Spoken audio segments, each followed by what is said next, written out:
Derelict Paradise, Homelessness and Urban Development in Cleveland, Ohio, where he seeks answers to the question, who benefits from homelessness? The book examines Cleveland's history from the late 19th century through the early 21st. Kerr is currently working on a manuscript addressing the research he conducted with the Cleveland Homelessness Oral History Project, where he interviewed close to 200 homeless people and facilitated dozens of workshops and meetings in shelters and drop-in centers of Cleveland.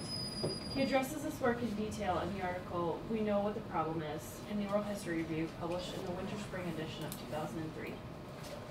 And tonight we're going to talk about how oral history can facilitate movement building. Focusing on his work with the Cleveland Homeless Oral History Project, Daniel Kerr will examine how oral history research can move beyond professional and academic aims and actively facilitate social change.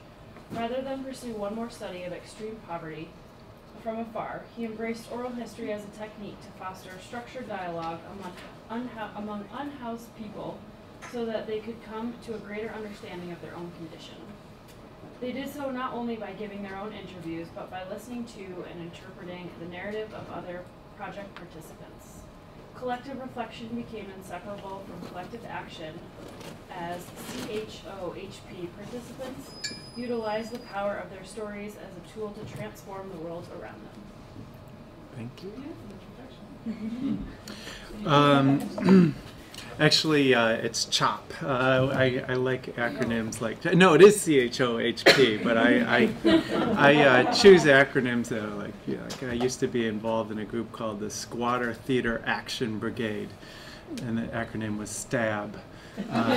So CHOP was, I kind of like calling it CHOP. Can I just get a quick sense? I know many of you have at least read one of my articles within the class for today, but how many folks are familiar with or have read any of my work? That way I know how much background I need to do versus not. If you're not familiar, haven't read my work, would you mind raising your hand? Just, okay, great. Okay, I'll just assume that you don't, I won't assume you know, that way it'll be better. So, all right, this is a project, really, what I'd like to do is take a couple steps back before I get into how oral history can facilitate movement building, which I do want to have a discussion in terms of today and in the future.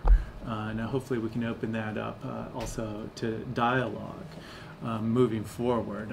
But obviously, in order to do this presentation, I also have to talk about my past experience with oral history. So I'm going to focus a good hunk of this presentation on the Cleveland Homeless Oral History Project and the work that was done there, and just some of the evolution that was done there, and the practice that I embraced through that project.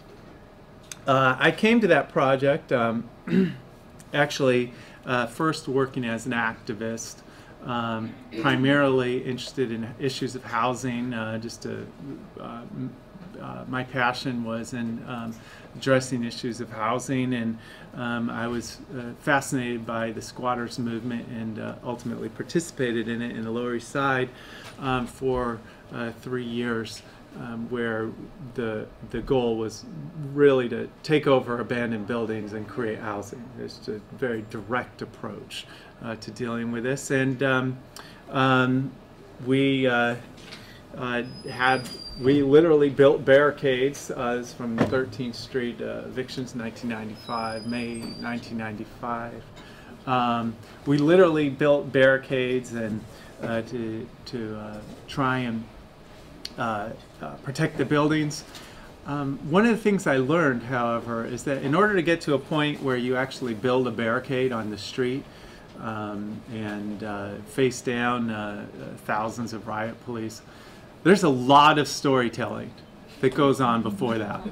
You know, people don't just go out on the street and build a barricade without telling a lot of stories. And so really the side of the squatters movement that influenced me in terms of understanding movements was all those downtimes hanging out on park benches and on stoops where people told the history, both the history and their stories, frequently not their life stories, as I'll get into shortly, but various stories about neighborhood transformation, their analysis, their historical analysis as to how things were and why they were the way they were, as well as their prescriptions for change that were debated in those particular spaces, really intrigued me. There was no research. I didn't perceive myself as a researcher, and I wasn't interested in documentation or being a documentarian.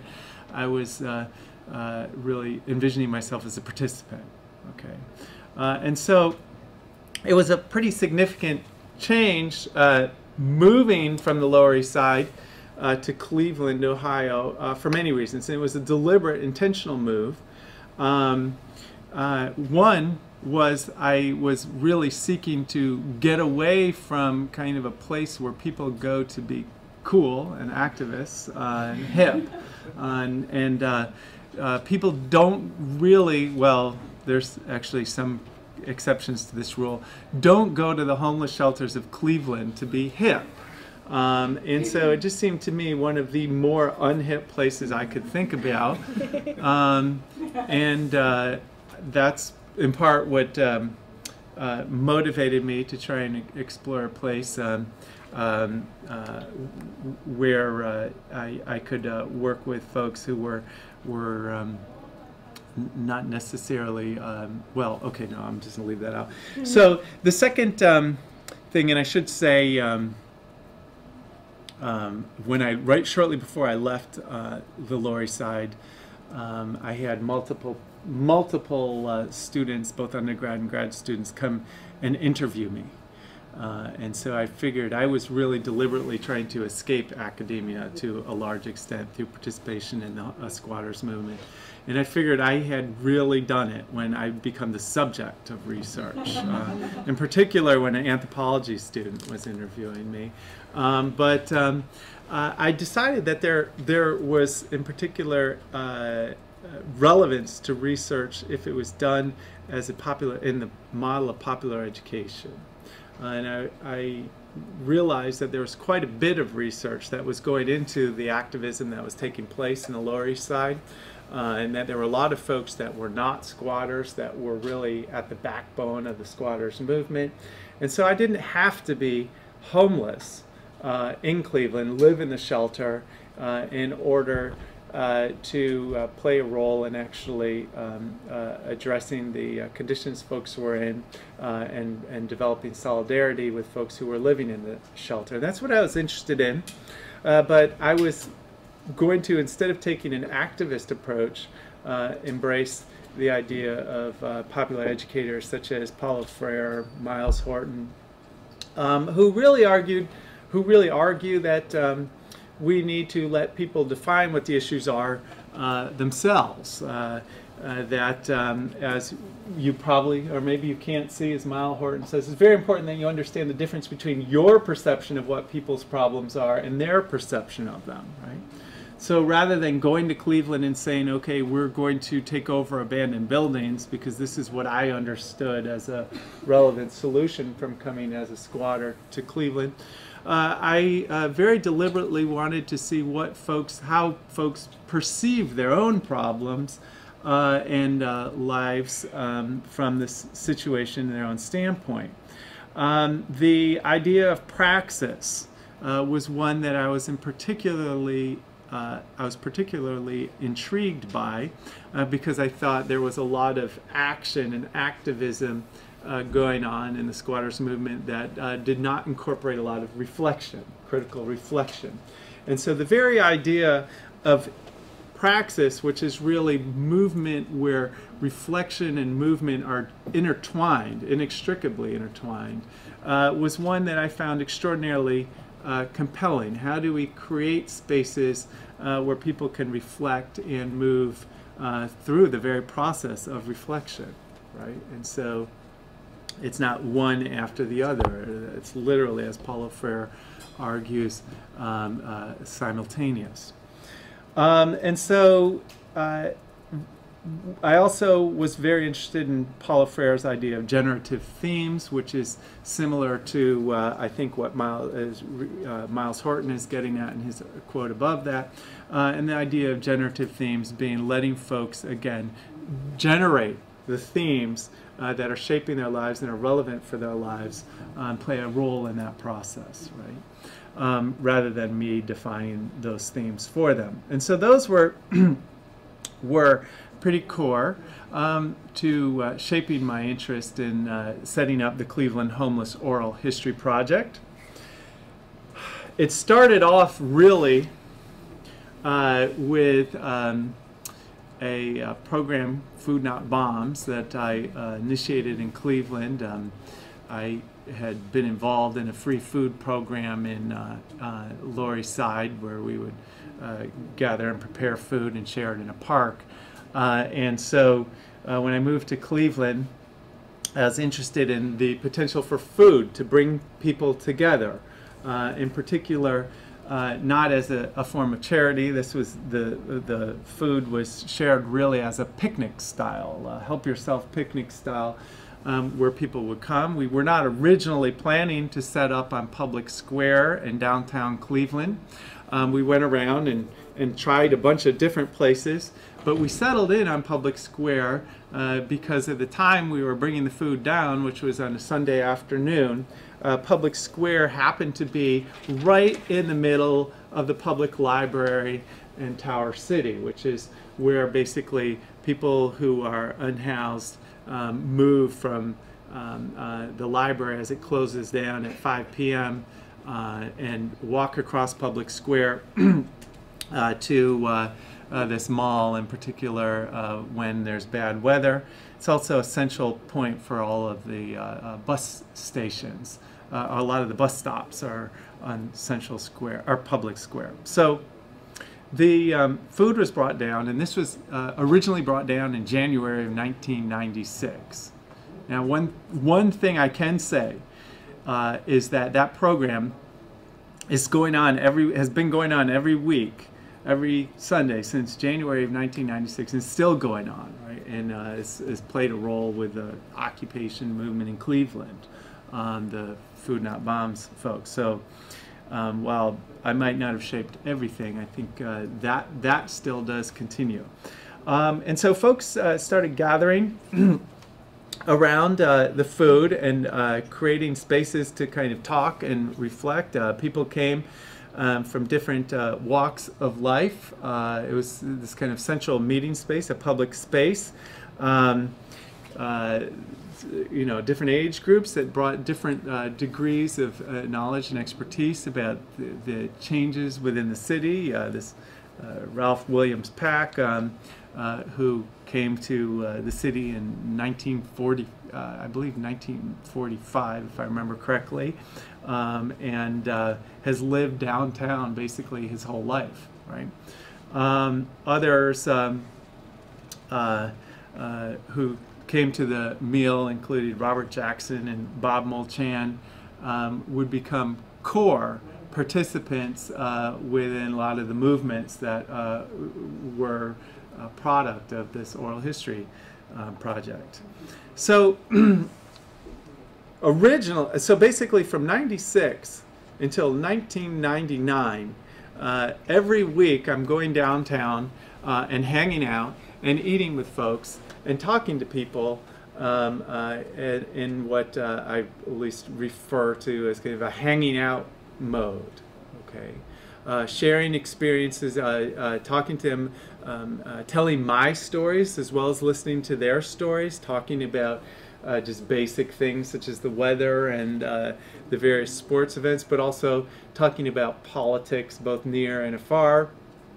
And that played, I think, a central role in shaping the evolution of the project, so that when I do eventually in 1999 bring down the video camera, I think at least understanding this process of developing those relationships is essential to understanding how this project unfolds. I did start off in that very first year doing 4 life histories. Okay, I was interested in the idea that oral history could, I could develop some techniques. I was interested in popular education, and I was thinking about, very specifically, about how oral history could play a role in popular education. And I really couldn't conceive of oral history as anything different than life history. Okay, and so I interviewed these 4 individuals, and each of them just told me devastating stories that really ended in with a just sense of despair. There was a clear sense of longing for death. There were necrophilic narratives. Folks sought to distinguish themselves from other homeless in order to talk about how they were different from those people. It was done, I thought, there were folks who at a certain point in time, one guy I interviewed just stopped and said, you know what? He was talking about his addiction to crack cocaine, and he said, know what? There's nothing in this for me. Let's just stop this interview right now, right? Because this was also a narrative they were familiar with, because when they went through the intake procedures at the shelter, when they tried to access social services, they had to tell a story about their life history and how create a narrative in terms of how they're trying to create personal, individual transformation, right? Which was frequently done through distinguishing themselves from those people who are not trying to create personal transformation, right? And so it struck me that this wasn't going to go very far, like in terms of movement building, certainly, and that the actual framing of the interview itself was in part the problem. I do think, contrary to many folks, that the interviewer plays a significant role in framing the narrative, okay, in terms of how the interview is structured. So I was perceived as the audience. The idea was I was going to take these interviews back and I was going to analyze and reflect on them, and they were not going to be shared with other people who lived alongside the people who were doing the interviews. And so when I indicated to them that I was interested in creating a zine where these interviews would be shared with others, none of them would consent to allowing their names to be attached to the interviews. Okay. And so they did consent to the interviews being shared, but they didn't want their names attached. So I decided to move to a different model altogether, just completely drop this idea of what oral history was. And instead, I bought a TV. I don't know if you can see these slides at all. Can you? Yeah, maybe. I'm not sure if there's a dimmer on them. Let us know. Was that too dark? Maybe you can't read anything. Yeah, I'm not reading, but I can't see you though. Okay, so we might want to turn it down when I show the video. But so what I did was I brought down a TV, and this is a trick I learned as a squatter. And I first identified a outlet on Public Square. So I brought down my TV with an inexpensive VCR. And the first time I did this, I just brought a documentary, Dark Days. I don't know if you've seen it. It's about the folks living in the tunnels of New York. But the main reason I brought that wasn't just so people could watch TV, but because I wanted to demonstrate that this is the space where your interview is going to be shown, right? So people would know exactly who their audience was, and that their audience was going to be, and people would be able to connect their face to their words and their narrative, other folks who were also homeless, unhoused, living alongside them in the shelter and outside in the camps.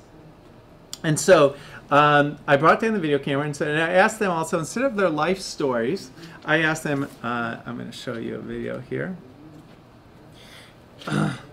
I asked them to explain their analysis of the causes of homelessness, the history and causes of homelessness, right? So I wanted, instead of asking them, tell me about your childhood, tell me what are the causes of homelessness? How did homelessness come to be, right? And that's what they were asked when they is set up, and here's just one, and I'm showing you this one for a particular reason, because this interview was the most popular interview in all the workshops I did later. I'll talk briefly about why. In this case, the narrator actually incorporates Jose Jimenez, appropriates the character Jose Jimenez, who was a character utilized by Bill Dana in the 1960s. I'm just now I have to look for my my material here. Bill Dana essentially took this really stereotypical image of a Puerto Rican that was largely disparaging, and I think it's kind of interesting that he appropriates this image, and I think reinterprets it, as I'll talk about briefly. So here's the interview.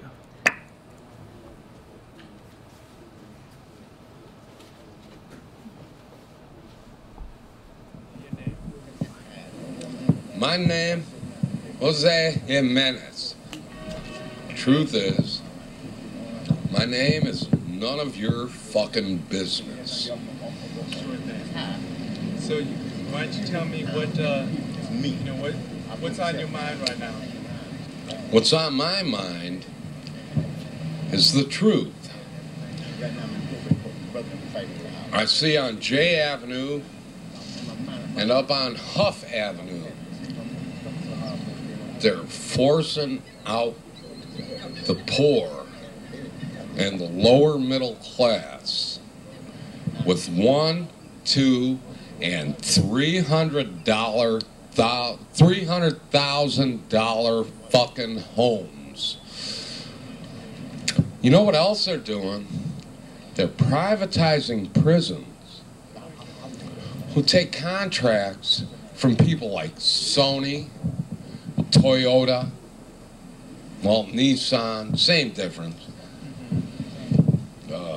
Mercedes, Republic fucking Steel,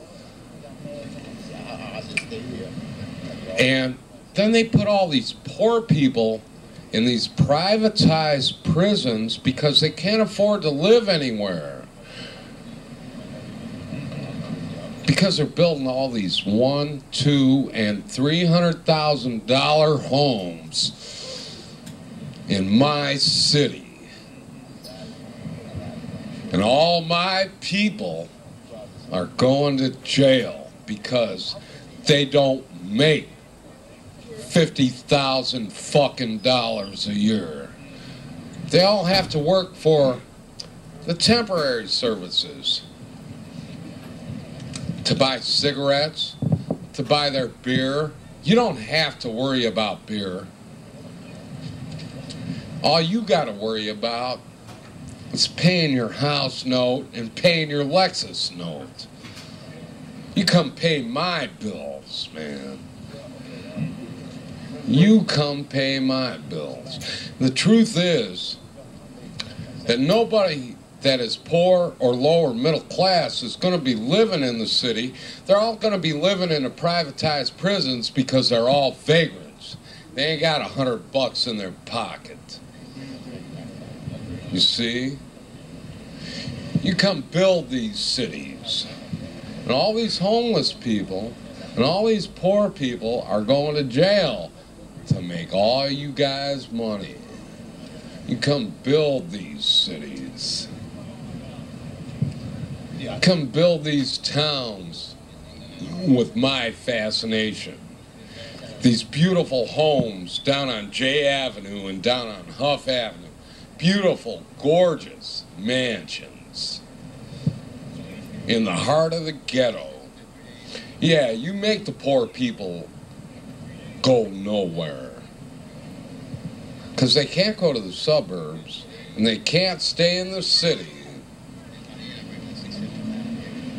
It's called a field of schemes, not a field of dreams. Come live in my world one time. You grow this garden. You grow this garden with my brothers and sisters. And let's see if you can stand up one more fucking time, little girl. All right. All right. So this is just one, but I think it's an interesting example. You know, this one of the reasons why I think that it was so compelling is because he makes so little effort to kind of establish credibility through, you know, he's not wearing a shirt. He's very confrontational. You know, he's not going to talk about how, oh, I don't drink that much. He's very deliberately saying, yeah, I drink, but so do you. You know, and you come pay for my bills. There's a question of who he's talking to. You know, this framing of who is the audience here and how he's kind of moving back and forth. One is he's talking to this kind of imagined yuppie audience, right? But he's very also deliberately performing for the unhoused audience that's kind of immediately watching him and that will watch him the next week on that TV I just showed you. And then he's also talking to me, right? So he, you know, stands up, literally kind of just asserting this hyper masculinity and kind of feminizing and infantilizing this ambiguous other. So, you know, kind of referencing these popular cultural forms, you know, in the end, I say, all right. There's certainly a degree of kind of confusion, acknowledgement of what he said, but also what do I do with all of this, right? And so partly it's just figuring out one, okay, how do I analyze this? But really, to me, the important aspects were, and I will talk about this and analyze it, but the important aspects were also to create spaces where other folks could sit back and reflect on these interviews. Okay, just remember that interview for a second, and I'm going to come back and refer to it. But you can, well, I suppose I might as well just highlight them right now so that you can remember better. But there are numerous instances where he's kind of making gestures and very bodily referencing the physical space around him, using, you know, referring to Huff and J Avenue and the very kind of act of standing up. Is to some extent a movement that I think is significant, and I'll explain why later. These bodily movements within the actual interview performance, a very performative interview, as you can see, which is largely why it's so popular. But that's in addition to kind of that scaling of the scaling of who he's talking to, the kind of use of that public space, and ultimately kind of a reinterpretation, this occupation and reinterpretation of the space, which is ultimately a hostile space that they're turning into and making their own. Okay, it's a space where they face police harassment and brutality. It's a space where they're referring to dispossessions in various neighborhoods that are nearby in the downtown business district. But it's also a space that they utilize for their own kind of survival and everyday lives, and that they're shaping into their space. Food is bringing these conversations as well together. So instead of me just sitting around and interpreting it, he knew it was going to be played. Oops, we got to go back to this. These slides are not really working quite well. Okay, this is an image of the workshop. So the basic idea was to show the workshops, show these interviews in workshop settings, several workshops that were organized at local drop-in centers where meals are served, where people can hang out during the day, where people get clothes, take showers, etc. Also in the shelters. Frequently what I've found is that the best relationships in order to, these were also viewed as hostile spaces by the narrators. These were not friendly spaces. In fact, as I'll get into, the biggest, most significant critique that emerges out of the workshops as a major theme is the degradation, everyday degradation people are facing within the shelter, within their home life.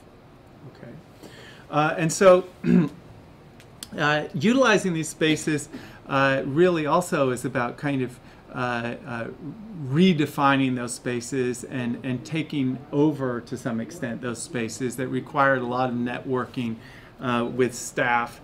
Frequently at the lowest levels of the hierarchy are sometimes the ones that are the best ones to organize and work with in order to and something I learned from trying to solicit food donations is you don't ask the manager of a grocery store for produce. You ask the person who works in the produce section who's in charge of throwing that stuff out, right, to set it aside. And this is the same thing in order to get access to these facilities. But gradually we developed those relationships as well with people who were working in these spaces who allowed us to use these spaces for the workshops. And the themes that were developed included 6 of them, not in any particular order here. The first being the transformation of the downtowns. Okay, so lots of these interviews talk about the rise of the new stadiums, sports stadiums and convention center that entailed the demolition of the Skid Row hotels, the former flop house districts, and how this was a significant loss in autonomous living situation, relatively autonomous living situation that has now been superseded by highly controlled shelter system. Number 2 had to be was this reinterpretation of neighborhood renaissance. You heard that in that interview. One of the reasons, again, why that interview was so popular is because it cuts across many of these different themes. And really talking about the dispossession and the transformation of the neighborhoods that folks grew up in within those neighborhoods, and give us a very different perspective. And ultimately, their perspective really kind of bears itself out as Cleveland becomes the epicenter of the foreclosure crisis in 1997. It's really at the Cleveland and Detroit have close, nearly half of the top 10 zip codes with the highest rates of foreclosure, leading into the financial collapse. So, this story is not just a local one. And meanwhile, the business leaders in the late 90s were talking about, the narrative was one of Renaissance and how Cleveland's a comeback city and how everything's being fixed up and cleaned up after the riots, which turns out not to be the one that really kind of effectively explains the reality. The expansion of the criminal justice system, right? So he ties in the role of the prisons here, but the prisons are defined as very, very closely intertwined with the homeless shelters. Really, homeless shelters are seen as an extension of the prison complex, referred to as open penitentiaries, jails, prisons, repeatedly throughout the narratives. Collapse of welfare, which is really defined as creating a greater dependency on low-wage jobs. And the rise of day labor agencies, which is linked to the meltdown of wages. So people are still doing jobs, and they're the most common job they're doing is punch press operator, which in the 1950s was a job in Cleveland that only white machinists, male machinists did, and they literally fought to keep African Americans from doing that job, unionized machinists. By the 1990s and 2000s, for homeless African American men and women, that's their most common job. It's working as a punch press operator. And then lastly, the growth of the shelter industries, which is ultimately seen as a loss of autonomy. And this becomes the 2 themes that emerge as the ones that people are most interested, the generative themes that people are most interested in addressing are the degrading conditions within the shelters, which is also linked to maintaining their ability to stay out of the shelters. because there's kind of two sides to that same theme. And then the second one is the exploitation of their work in their working lives. Okay, so two themes that I would not have really focused on if I just came in as an activist trying to tell folks what they should deal with. But these are the themes that emerged out of this situation. So, in part, these workshops had taken place in these shelter spaces, and the project increasingly expanded. A lot of this, as relationships developed, involved my physically moving throughout more and more spaces, understanding, getting a greater sense of the geography of these folks' everyday lives. So finding out the spaces where people do congregate, hang out, and talk, right? One of those spaces is in the line in order to get into the shelter.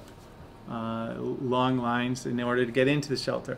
The long lines waiting to get food once one is inside of the shelter, right? And so almost always food is like very actively present. It's the time when people have their food or just finished eating where these are the places where people are having the most significant reflective moments. So every single space where we have the workshops, where we're doing the actual initial interviews, where we're having discussions within shelters around food. Okay, so the shelter becomes the first place of organizing. The project participants create a petition drive literally to remove the people who are operating the shelter, which was the Salvation Army, and before that another group called Project Heat, which were private non-profit institutions that were running the shelter for the city and county, paid for by the city and county. So it's kind of this process of privatization. They created significant changes within the shelter. They literally shut down Project Heat, which then led to the rise of a new mega shelter that was run by the Salvation Army.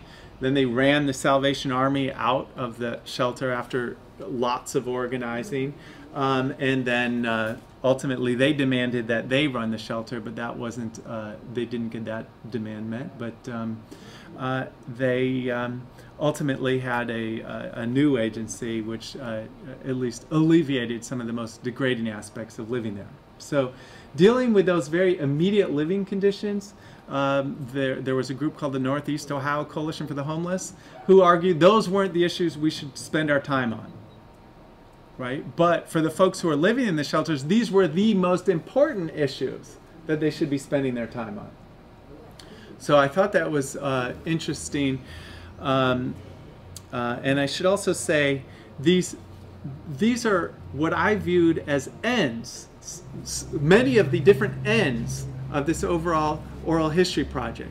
The petition, became an end, a product of the oral history project, that was informed by the oral histories and the themes, and ultimately shaped these movements. Ultimately, one of the things that kept on emerging as people were talking more and more is that we need to expand and amplify our voice, is what the word was.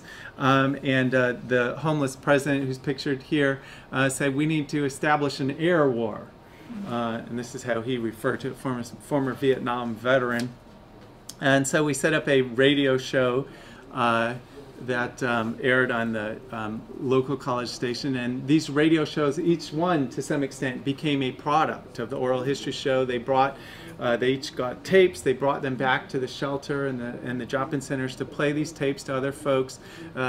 People were listening to these, and what was gradually happening was this move from what I think is an apt way of looking at this that anthropologist James Scott talks about, is moving from the hidden transcript to the public transcript. Being able to develop a sense of confidence that you could say these things, right? These words where you would risk being cast out of the shelter, losing your job, in increasingly public spaces, right? Where you could confront power more and more directly, right? With this very critical analysis. And so the radio show became significant. Nearly all the participants in the radio show played a very active role in many of the social movements that developed.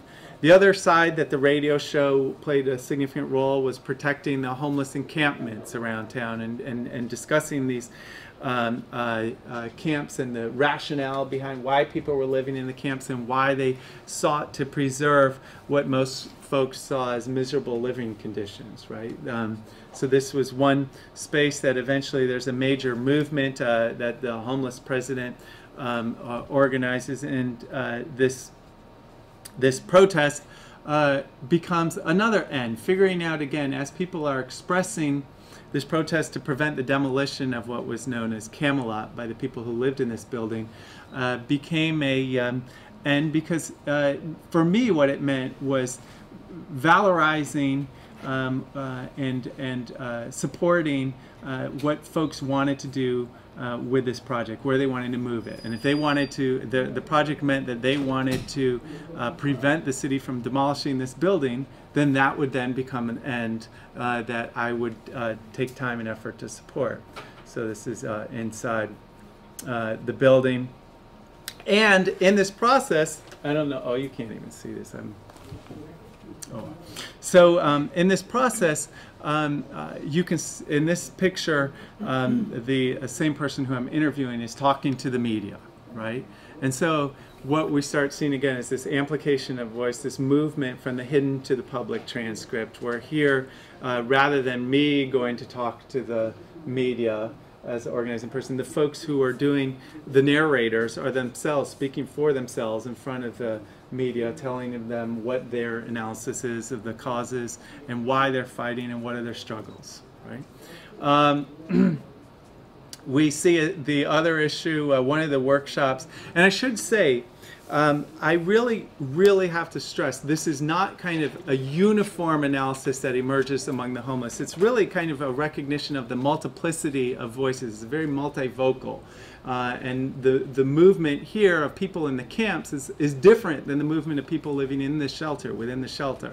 And there's tensions, right? But because one of the strengths of using the oral history process here, of the process of critical reflection, is that in the emergence of what I view as a complex critical analysis, is that people can start seeing, while I may be fighting here, that it's intertwined with your struggle over there, right? And why we might be fighting for slightly different things, that they're still interconnected, right? And so this then becomes a way of creating this more complex critical consciousness through these workshop spaces, allows for these multiple different movements kind of around different issues kind of propping up. And one, I should also say, one of the efforts to protect the folks who are living outside emerges literally from that space where the videos are done. 1 week in the interview shortly after the one that I did there, and right before Thanksgiving, a person talks about how the mayor has instituted sweeps on the streets to clear the homeless out for the Christmas shopping season. And so there then is a discussion of, well, what should we do? And people say we should set up a camp on the mayor's lawn. We should maybe set up a camp in front of city council.